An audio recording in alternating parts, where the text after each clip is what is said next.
안녕하세요. 김안과병원 성형외과센터 전문의 백영화입니다. 지난 시간에는 눈이 붓고 튀어나오는 갑상샘 눈병증에 대해 말씀드렸는데요. 이번에는 눈 주변 뼈 골절에 대해서 말씀드리도록 하겠습니다. 눈 주변의 뼈는 매우 얇기 때문에 눈과 얼굴에 둔탁한 힘이 가해졌을 때 쉽게 부러질 수 있습니다. 이러한 안화 골절의 기전과 대처 방법에 대해서 알아보도록 하겠습니다. 안화 주변에 둔탁한 힘이 가해질 경우 순간적으로 안화 내에 압력이 올라가게 됩니다. 이때 그 힘이 눈으로 가는 대신 안화벽으로 전달되고 그중 두께가 얇은 내벽과 하벽이 부러지게 됩니다. 이때 압력이 분산되게 되고 압력으로부터 눈을 보호하게 됩니다. 따라서 안화 골절은 더 소중한 눈을 보호하기 위한 일종의 기전이라고 생각할 수 있겠습니다.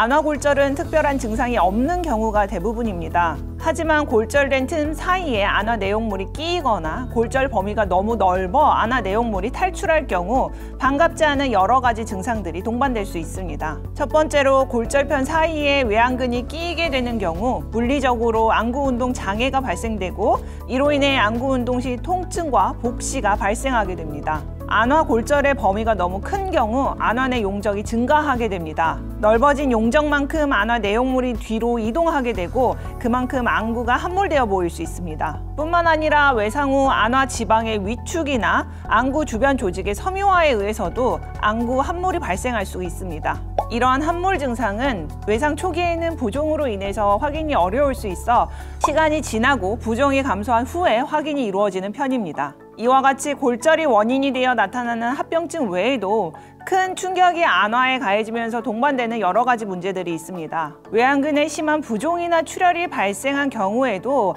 근육 자체의 기능이 떨어질 수가 있어 안구운동 장애와 복시가 생길 수 있습니다. 또한 눈 움직임을 지배하는 신경이 충격에 의해 마비되어 마비성 사시를 유발할 수도 있습니다. 뿐만 아니라 충격에 의해 외상성 안검하수 또한 발생할 수 있습니다. 그리고 안화 하벽이 깨질 경우 안화 하벽을 타고 지나가는 안화 아래 신경의 마비가 동반될 수 있습니다.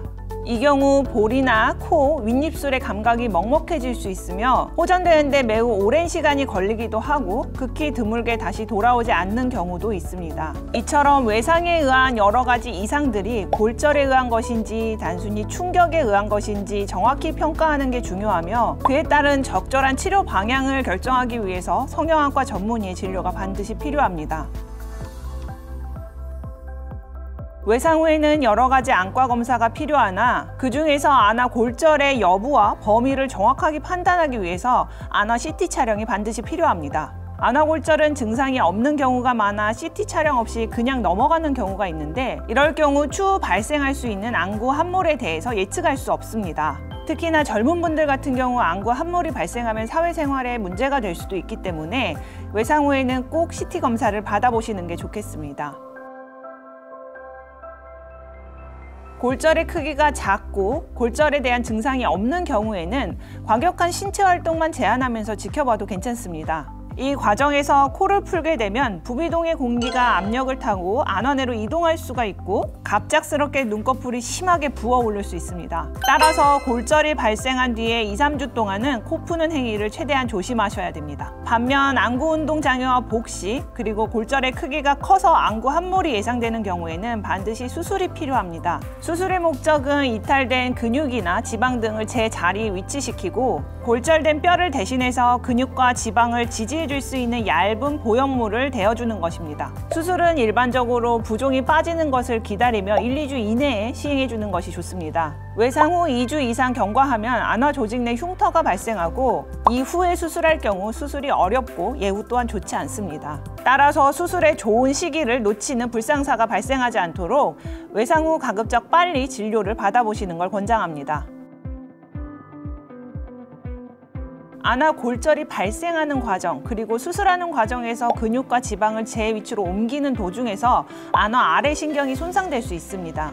이 경우 볼, 코, 그리고 윗입술의 감각이 먹먹해질 수 있고 일반적으로는 자연적으로 호전이 되지만 6개월 이상 걸리거나 아주 드물게 감각 이상이 영구적으로 지속되는 경우도 있습니다.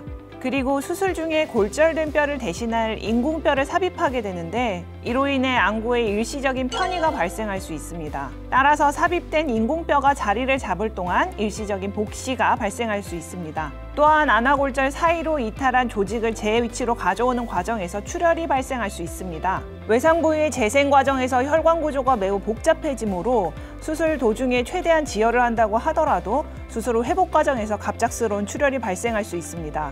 이 경우 제한된 안화 내의 출혈로 인해 갑작스럽게 압력이 올라가게 되고 이 압력에 의해 시신경이 손상될 수 있습니다. 최악의 경우 시신경 손상에 의한 시력 저하가 발생할 수 있는 위험한 수술이므로 반드시 필요한 경우에만 시행하는 게 좋겠습니다. 오늘은 눈 주위의 뼈가 골절되는 안화골절에 대해 알아보았습니다. 골절이 발생할 정도로 큰 충격이 가해진 경우 안구나 외안근, 주변 신경에도 여러 문제가 동반될 수 있으므로 성형외과 전문의의 정확한 진료를 받아보시길 바랍니다. 여러분의 눈 건강 해피아이 김안과 병원이 함께합니다.